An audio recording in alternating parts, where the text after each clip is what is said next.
by two speakers from the organising committee of the Birmingham 2022 Commonwealth Games. I have Jess Filler, Head of Sustainability, and Sally Russell, Head of Procurement. Thank you both for joining us today. Today we're going to talk about sustainability and how the Birmingham 2022 Games and the measures they introduced, and how you and your own organisations can engage with supply chain on sustainability, with a focus on ESG in every organisation, including Gowings. We hope this is really timely and it helps you work out how you might deal with your sustainability strategy, how you might liaise with your supply chain, and then ultimately how you might report and communicate your successes and well, hopefully not failures, but how you can talk authentically to your stakeholders about it. So we're really grateful to our speakers for giving up their time today.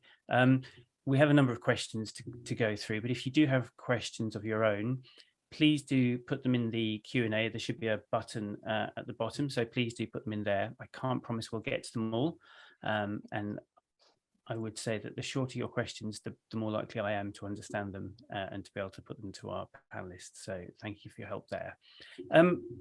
Jess, Sally, I wonder if we could perhaps just start by, if you could just give the audience a sort of a small taster about some of your roles and your experiences and how you enjoyed the game. So Jess, maybe you could start us off. Sure, thanks, Ben. So my name is Jess Filler, so Head of Sustainability, and I joined the organising committee at the point of about 500 days to go, which I'll come on to in a bit of detail later, which is an interesting time to join. It's been a fantastic experience. I think I'm really proud of the things we've achieved around sustainability, and also acknowledging the challenges of making the Games and an event like ours sustainable as well, which definitely had its sort of challenges and compromises along the way. My role predominantly focused on environmental sustainability, so sort of carbon, conservation and air quality and waste were sort of the areas I was really focusing on, but our sustainability agenda sort of covered that broader socioeconomic aspect as well, of which we had a head of accessibility and ED&I covering more of those aspects as well. Perfect, thanks Jess. Sally, could you do the same, please? Yeah, of course. Hi, I'm Sally Russell, so I'm Head of Procurement at the Games. I started back in June 2020, just as we were sort of at the start of our pipeline development, when with some of the sort of big procurements were kicking off. So my team's responsible for delivery of that procurement pipeline, and as a team we've completed over 200 procurements. A lot of those have been sort of over threshold, so sort of high level complex OJEU or FGS as it is now, compliant contracts, and part of the procurement process has been the introduction of sort of social value sustainability into our procurements, and that's the first for a Commonwealth Games. And I think for me, like Jess said, it's something that we're really proud of, and I think joining the Games for me on a personal level, that's something that sort of attracted me, the fact that you could, because it's based in the West Midlands, but also the fact that we were going to be developing something that would leave this big legacy behind, both from like a sort of economy and sort of local community impact as well. So I think that's something that we should all be really proud of that we've achieved. Perfect, thank you. Jess, let's start with you. So, I mean, you know, in my head, the Birmingham Commonwealth Games was sort of 2 or 3 weeks in the summer, and it feels a distant memory on a cold day like today. So it's obviously interesting to hear how sort of far ahead of the event you started.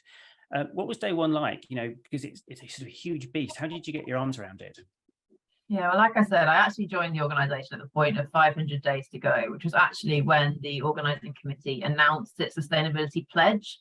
So the commitment to create the most sustainable games yet and create a carbon neutral legacy. So it's quite an interesting time to join the organisation, because I guess some of that pre-thinking and work had been done beforehand. But I guess to take a few steps back in terms of what was involved in that drive around sustainability very much came from our sort of board and exec. The ambition of wanting to do something really ambitious around sustainability was definitely driven by them.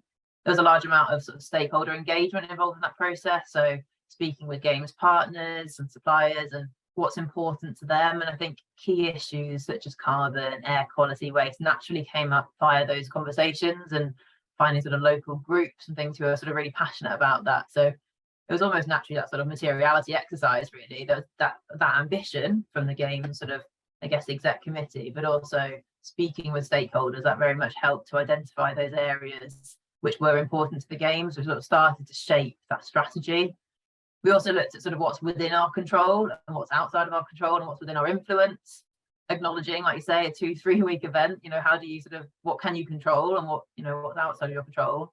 And I guess when you're talking about climate emergency and sort of sustainability. It's such a large topic. Where can we as a games make a difference?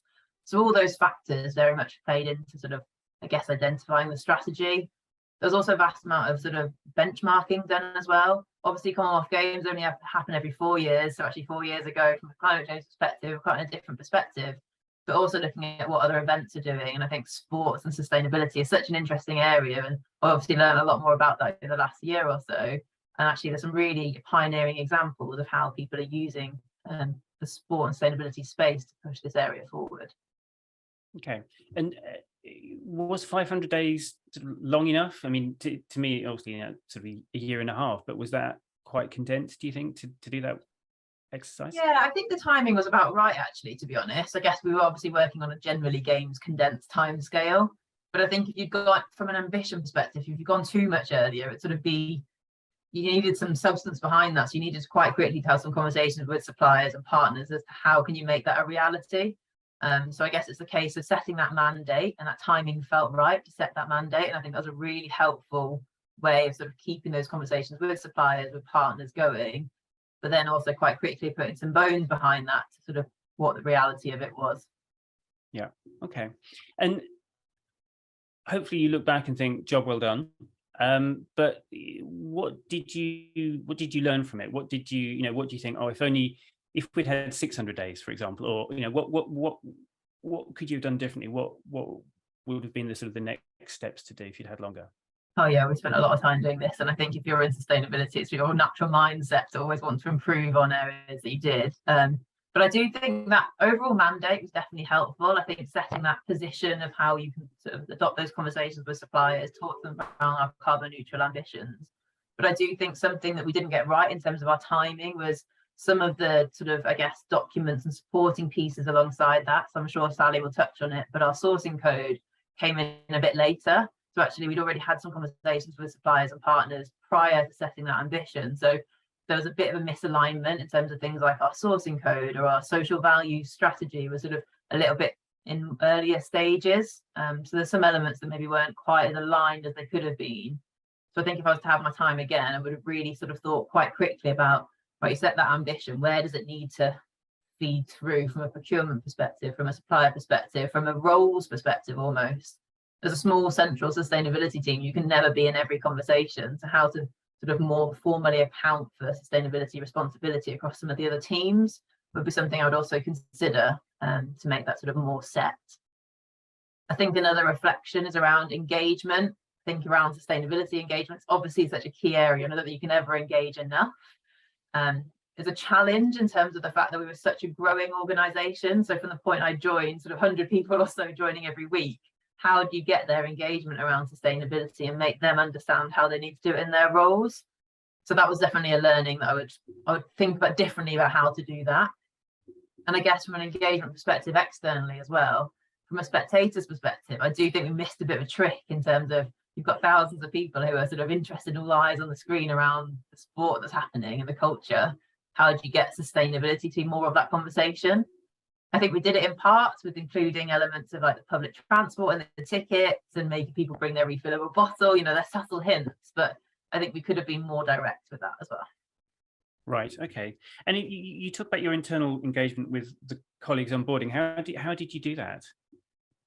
Well, it sort of changed a bit, I guess, as the organisation grew. So when I sort of joined, there was quite an in-depth 1-week induction programme. I think if you join the organisation a couple of weeks before the games, it was a really quick half-hour Zoom call. So I guess it was trying to be flexible within that and making people understand what our ambition was, and then also trying to translate that to them to in their team. So whether or not you're in the logistics team or you're in the procurement team, what is your role to help us and achieve our sustainability ambition? And ultimately, that's quite bespoke for each member of the team. So it's quite hard to sort of get that message across. This is where I think that accountability across different teams could have helped. Okay. And then what sort of, what are the top tips? If someone's sort of sitting here watching and they've been told by, I don't know, they're one of the directors, right, ESG or sustainability, that you go and sort that out. What do they sort of, and they've got a blank sheet of paper, what do they write down? Where do they start? What are your top tips? I think from a starting perspective, that materiality approach in terms of what's important to you, what's important to your stakeholders is such an important place to start. So you can find those key topic areas. But I also think quickly identifying a few areas to focus on. We honed in quite hard on our carbon neutral legacy, and that led a lot of our conversations around how can we reduce the carbon in certain areas, what can we do from a long-term legacy perspective. So I think identifying those couple of areas that you almost want to be famous for and really do well, a few things well, would be one of the areas I'd take. It's such a big topic that you want to do a baseline of everything to a good standard, and then what can you really focus on that you really want to excel in and be famous for. So that would be one, I guess, one of them.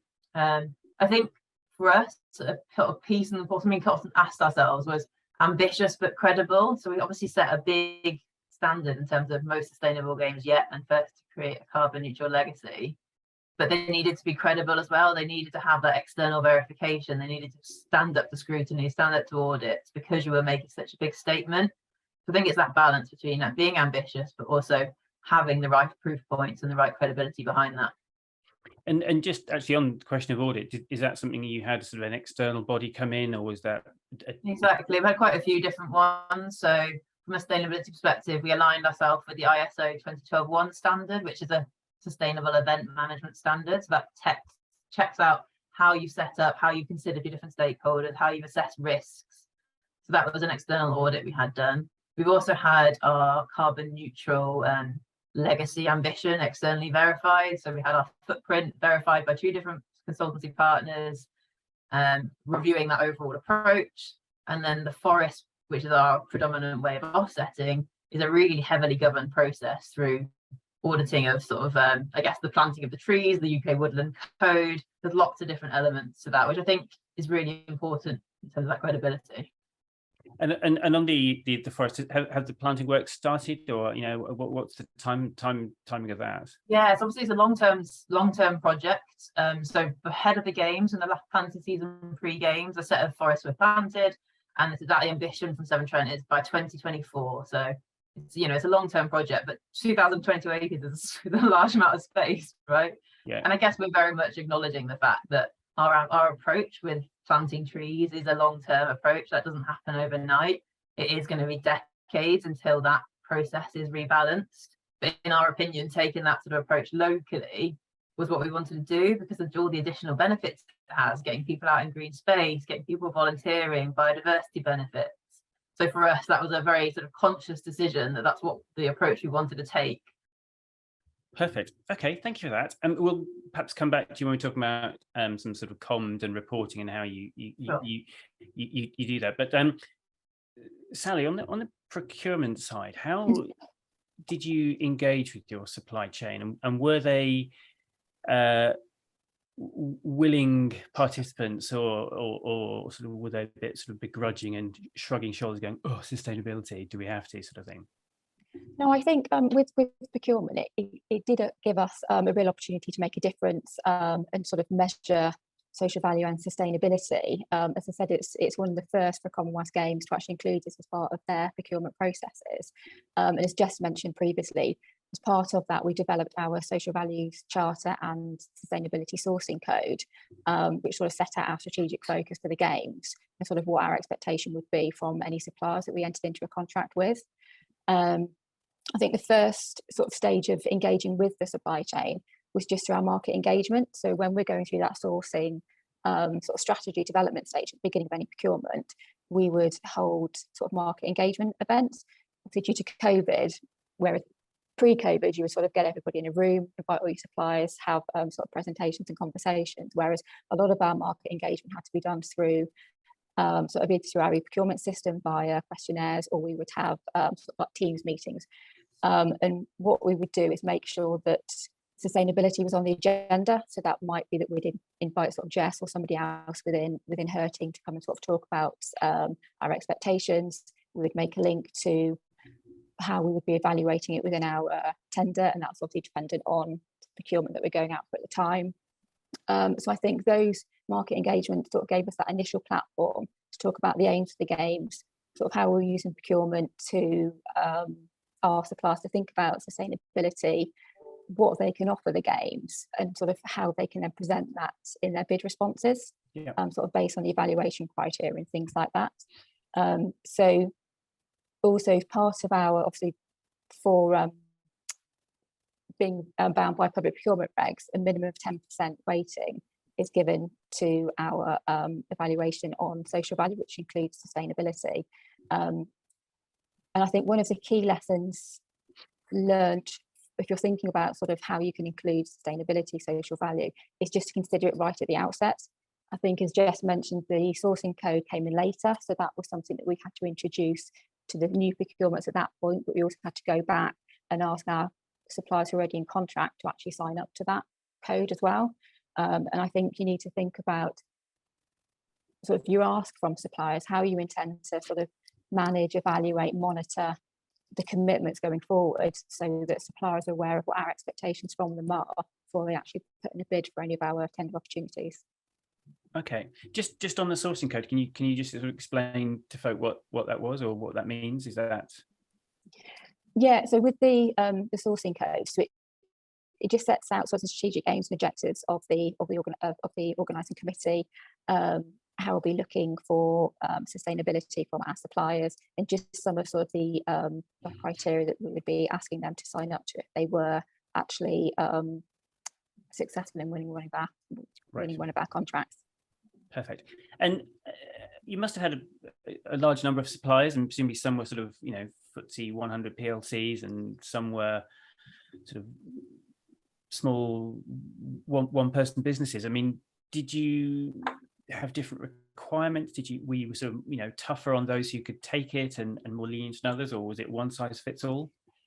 Well, as a starting point, all of our procurements, we had a minimum of 10% weighting. So anything that was above 50,000 that we put out to tender, we'd be looking for at least that in terms of evaluation response. So in those instances, as part of the tender response we get back from suppliers, we would ask them to produce sort of specific commitments which were scored in accordance with the evaluation criteria for that particular tender. We'd also, if we've got any of the sort of smaller, lower value procurement, so which was sort of around maybe 25,000 if we're doing an RFQ process, then it might not be appropriate to include sort of some specific commitments from suppliers, but we would ask everybody to adhere to our social value charter, which would then obviously include our sustainability and the sourcing code as well. But our expectation was that we would want all of our suppliers who were thinking about sort of bidding or entering into a contract with the games to sort of support the areas and the things that we were working on in terms of sustainability, and make sure that any commitments that they were going to be offering as part of their tender response were sort of realistic, achievable, and something which could actually demonstrate that they were making a genuine impact. Because it's something that obviously is key now in all procurement or businesses kind of looking at how they can become more sustainable. So I think it is something that we didn't have like a one size fits all approach. So we would have, as part of our tender evaluation, we would have sort of a table of commitments, and based on the nature of the service or based on what suppliers, again, as you mentioned, if you're sort of a bigger supplier, you might be able to sort of commit more, or you might be able to sort of push through sort of some more sort of innovative ideas. But again, it would be, as a minimum, we would ask everybody to sign up to the sourcing code and the social value charter. And do you think? And then, sorry. No, please, go on. I was going to say. No, right. I'm going to stop. You go, Sally. Okay, I was going to say, and as part of it, what we would do to make sure that any commitments that we do get through from one of our suppliers, that actually forms part of the contract. So then going forward throughout the life of the contract, that would be reported on during sort of our contract management meetings. And I'll come on to a bit later about how we actually reported that through the portal that we use to evidence that those commitments that people made are actually seen through to the end. Right. And I was going to say, do you think that were people just sort of, were suppliers signing up to this stuff to keep you happy and to win the work, but then going back to their old ways sort of, now? Or do you think you sort of had some long-term influence amongst the supply chain who are like, well, actually, this is a really good thing to do and we should do this more often, and this is our operating, this is where we can do it? Yeah, to be honest, I think we did, because it is something that I think organisations and businesses are more aware of now, about looking at how they can become more sustainable, and because it is something that if you are bidding for work in sort of like a public sector process, that is something that's really key. And I think in most instances, as I've mentioned before, we sort of did 10% weighting for the evaluation, but we did have some cases where we might have upped that to 20. And I think it is something that's really key, and how we measured and monitored social value from our perspective, because we contracted with Social Value Portal as our evidence-based tool. And I think it just gave all the organisations opportunity to then showcase what they have done and what they have committed. And it's something that they can then take away for sort of potential future bids or moving on to something else. So I think by including it as part of our processes and all the contracts we've delivered at the Games, I do think it has made a difference to how people are thinking about sustainability and what they might be able to do in the future if they haven't done, to kind of secure future work, and also just to improve their own business working practices as well. Perfect. And are you able to give a bit of insight as to that? So when you go to 20% rather than 10%, as to what kinds of, was that sort of particular types of suppliers or particular types of services, or just because you thought actually it's really important that we have a higher target for this kind of stuff? Yeah, I mean, in some of the ones, let's say like in catering, we might have looked for a higher percentage because we would want people to focus on, thinking about recycling, what they're actually going to be using, and sort of the output of waste and things like that. So it wasn't, as I said before, sort of a one size fits all, that it is just 10%. There are instances where we did think that we needed to place a higher emphasis on that. So yeah, catering, some of the catering contracts is just one example of where we did then increase the weighting.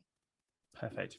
And before we sort of talk more about how the organising committee sort of reported and communicated with its stakeholders, obviously they couldn't do that without the data that your suppliers were giving them, and we see this with our our clients. They have hundreds of suppliers.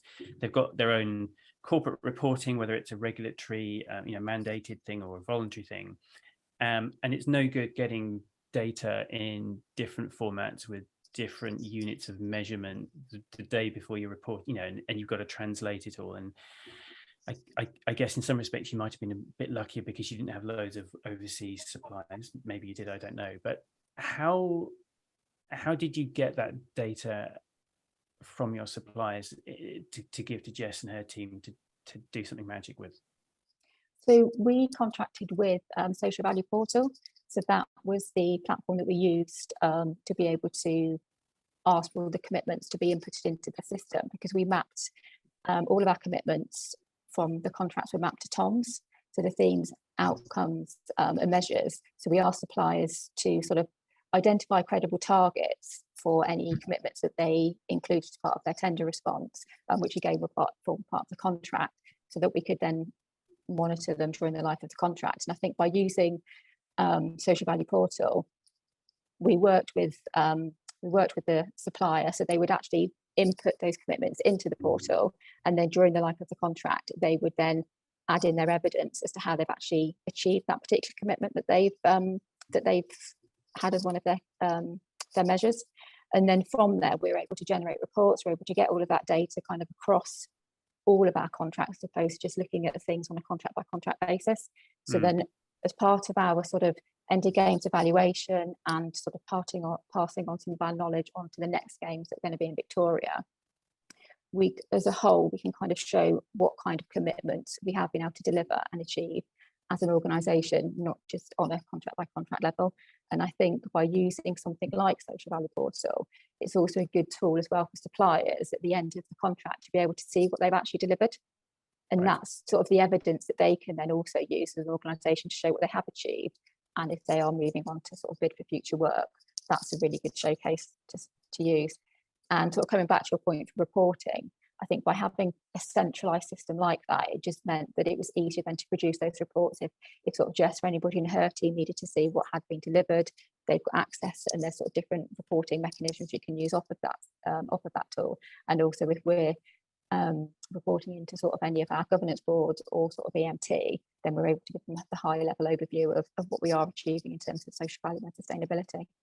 Perfect. And did you have a big stick to hit people with if they didn't sort of report properly, or how, did everyone play the game, or was there a bit of...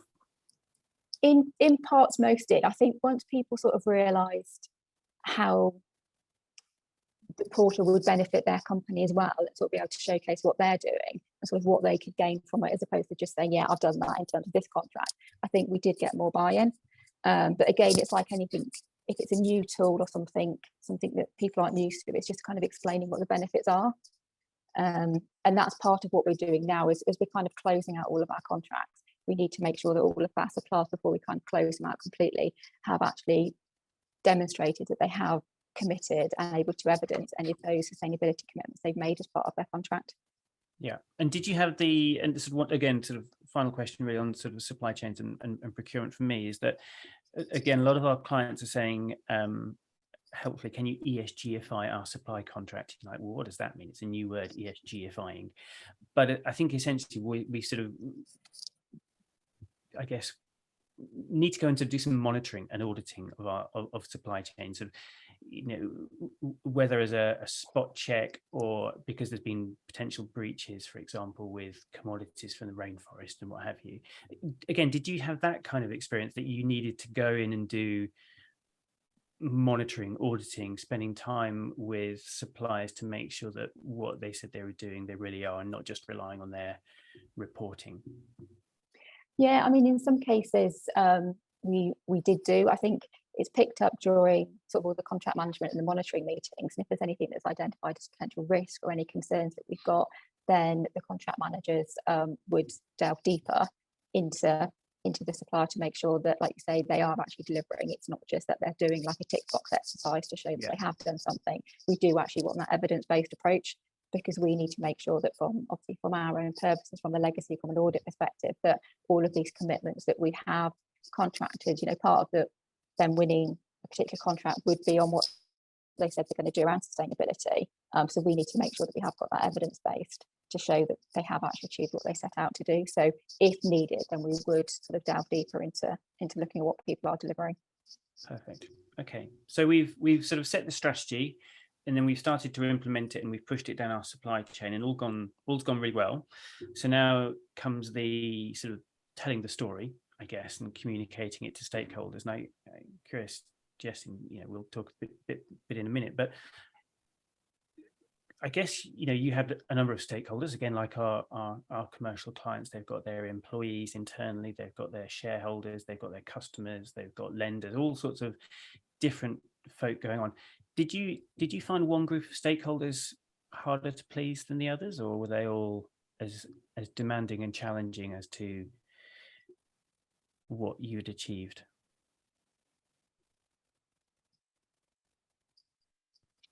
Try and reflect on that one.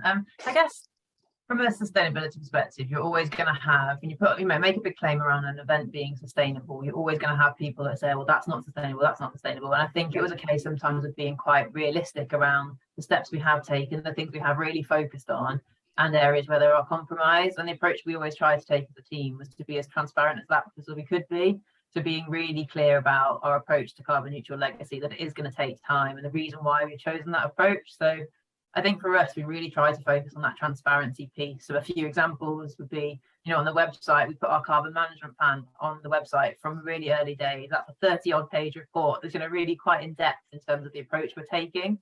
And we really tried to, I guess, use that approach around transparency to explain the approach we're taking and be quite honest with the fact that you can't get everything right. And I think with a short timescale we were working to, we were quite clear with the fact that we couldn't get everything right, but these were the steps we're taking. This is what's advanced from a previous games, and trying to sort of, I guess, give that evidence base and explain the approach we've taken. So I would definitely say that there are definitely people that would critique the approach, but our approach to that was to lean into it and to be transparent with it.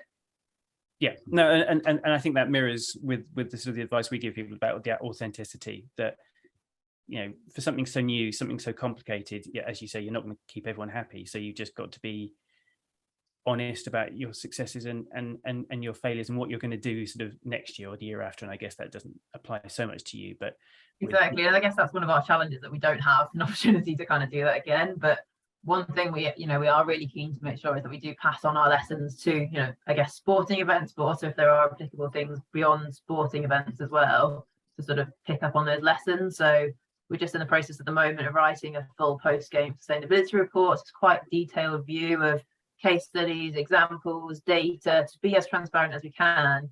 And, you know, I guess the reflections at the end are very much, we haven't got everything right, but hopefully we've, you know, created a benchmark or could help to pass this on to future events. So Yeah, that's, yeah, we're aiming to publish that by the end of the week, actually. all right, coming up. Yeah. And did you have different methods of communication with different stakeholders? You know, did the I don't know, the I was about to say customers, but the audience, you know, the people with the tickets turning up, spectators, that's the word. Did they want their sustainability information delivered to them differently from your internal colleagues who would perhaps a bit more invested in it, or, you know, I guess, sorry, please. yeah, we had quite a few different approaches, I guess, depending on the audience group. So, for example, we'd have internal people. So how can I help make this sustainable role, or what do I need to do to make, you know, this ambition real? From a spectator perspective, we definitely lent into that view of how you as a spectator also have a role to play. So get on the bus, don't drive, you know, those kind of messages. The fact that they also had a role to make this sustainable, I think was an important part of that. Again, like I say, on the website, we tried to be as transparent with the areas we focused on and the approach we've taken. So that was an important aspect. Athletes was another interesting group for us. There's some really passionate athletes out there around the climate sports space, and I think we lent into some of those conversations. I wish we'd had a bit earlier, to be honest. I think there's a bit more to tap into there, because there are some really strong advocates of sport and sustainability, and I think they potentially have such a unique voice of engaging that wider audience, you know, to really kind of get them behind the idea of why it's so important. So athletes was another group, suppliers equally. You know, how do you make this a reality? What do we need from you? How can we work together? What innovations can we explore? So, of course, it's very much depending upon the audience, and we have to flex that accordingly. Perfect. So I've got one more question. So I would encourage people in the audience to use the Q&A function. Don't be shy. Please do ping it through. But Jess, you mentioned that you're publishing your sustainability report, and you hoped that other sporting events will at least read it, but also take note of your recommendations and so forth. Do you think you have been the most sustainable games ever? Do you think that, you know, and how do other events benefit from your learning? Yeah, so I think we quite clearly, I guess that carbon neutral legacy, from what we can tell from any benchmarking, that's not been done in that way before. So it's quite a nice kind of unique position in terms of that perspective. I think the areas that I'm proud of is the fact that we have actually got some strong examples of reduction. So obviously we always led with that sort of reduction first approach. And actually from a public transport perspective, which makes over 50% of our carbon footprint, we very much encourage people to get on public transport rather than drive. And it was really successfully taken up. So I think that sort of potential for behavior change and potential for other events to take on that model is something quite interesting. I think there's some examples around energy, how we thought a bit differently about that, using mains power predominantly rather than temporary energy. So those sort of, I guess, reduction first examples are the areas that I'd hook onto to say we did things a little bit differently here. But naturally also the approach with Severn Trent and that partnership with them is quite unique. It's a big ambition. It's a long-term piece. But that does have such many benefits for the region. I think that legacy that you can kind of lean on is also a really positive thing for future events to take on as well. Perfect. Okay, well, we have had a question. So someone's been brave. So thank you for that. I don't know if you can click on it, Jess and Sally, to have a look. But the question is, will the need for specific or bold requirements be built into subsequent Commonwealth Games organising committee specification? So, for example, bolder supply chain requirements, ISO 2012. I guess a little hard for you to say because you're not quite sure what future organising committees will do. But I think you mentioned Victoria, and I know Edmonton are thinking possibly about future games after that. Are people looking closely at what you've done and seeing if they can go deeper? I hope so. Go on. Go on, Sally. I was going to say, we are, I think Jess mentioned it, and I think I briefly mentioned it. What we are doing as part of sort of our work is looking at sort of the lessons learned, what has gone well in terms of sort of sustainability in the procurement space for us. And it's looking at sort of what we have achieved as an organisation as well, and passing on all of that information to the next games. So I think it was a massive important part of our one of our aims and sort of the legacy that we wanted to leave behind in Birmingham, I think it's going to be at the forefront of the next organising committee as well, because sustainability, like we said, is such a big thing, and organisations do need to think about it if they are looking to sort of bid for work. So all of our lessons, hopefully, the next games will look at, build on, and hopefully develop more than what we've done here. Perfect. And I guess it's going to be a bit difficult, I guess, in Australia, isn't it? Because I mean, everyone's going to be flying in. It's really maybe Birmingham was a bit more. I don't know. Maybe it wasn't easier to get to by plane. I don't know. Just so thinking that Australia being in the middle of not nowhere, but there's a bigger transport issue, I guess, in Australia than there is for us. But anyway, moving on. Showing my lack of geography. Right. So another question we've had from Mubashir. So you mentioned, Jess, the tree planting, which sounds fab. But are there any other measures which have been taken which will have this sort of this legacy, this long-term positive impact on the Birmingham area? Sure. Well, I guess the first point is there's a much broader legacy program than just sustainability, but I can touch more in detail on the sustainability aspects. So another few things that we were looking at doing was around sort of education. So we created 2 carbon literacy training courses, which is a case of educating people around carbon, demystifying it a bit, helping people understand what they can do as an individual, what they can do in their businesses. There's 2 courses we developed, one which was for citizens of the region and also volunteers. We sort of tried to push it out to our volunteering population, hoping that they sort of got the hook and interest in this area. So that course is freely available. The Combined Authority is sort of owning it for us and helping us take that forward as the organising committee dissolves. But the hope there is that very much does help that behaviour change and that education and understanding around carbon. We've also pulled together a sports-specific one, so freely available again to sports clubs to help them understand where they can start thinking about carbon footprinting and where they can focus their efforts. So there's 2 kind of, I guess, legacy education pieces there. There's also some really nice examples that came through our dissolution work. So as a games, we generally had a hire over buy sort of mentality, but where that wasn't possible, when we did have items left post games, we really did focus on how we can benefit the region from that perspective. So 16,000 items of sporting equipment were put out to sort of community groups to bid for and charities. So there's some really lovely stories coming out of that. We also had some interesting stuff, some weird and wonderful things coming out of athlete villages that we also gave out to charities, headquarter furniture, for example. So loads of charities and community groups have benefited from physical assets from the games as well.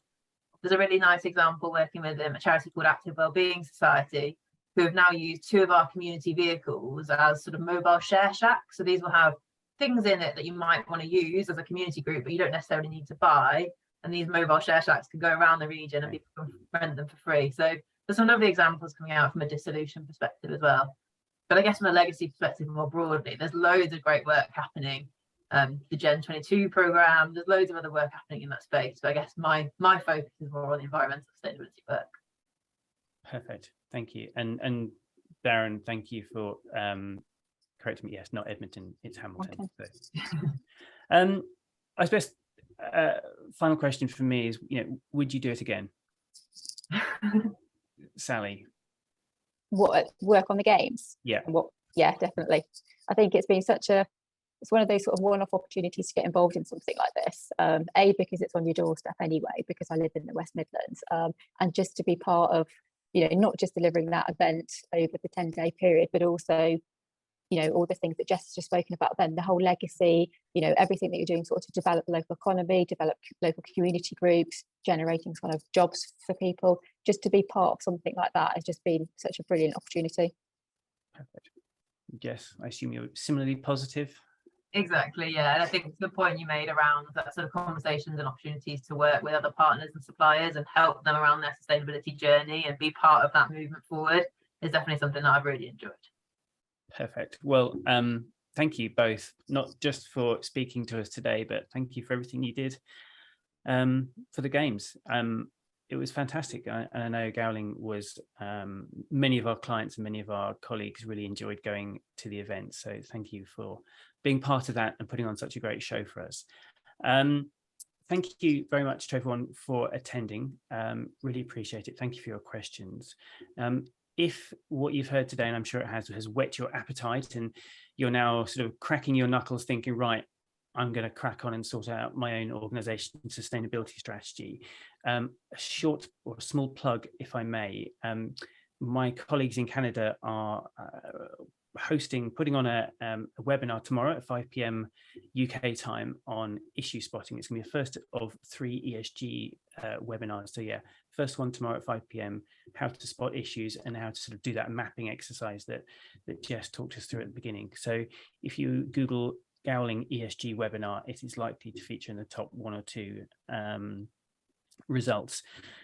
But Jess, Sally, thank you once again. Unfortunately, by being virtual, we can't give you a round of applause, but I'm sure everyone at home is clapping politely, if not slightly awkwardly, by themselves. So thank you both very much for speaking. It's been really, really insightful. You both deserve your holidays certainly when that sustainability report is published, Jess. So thank you very much for that. Thanks very much.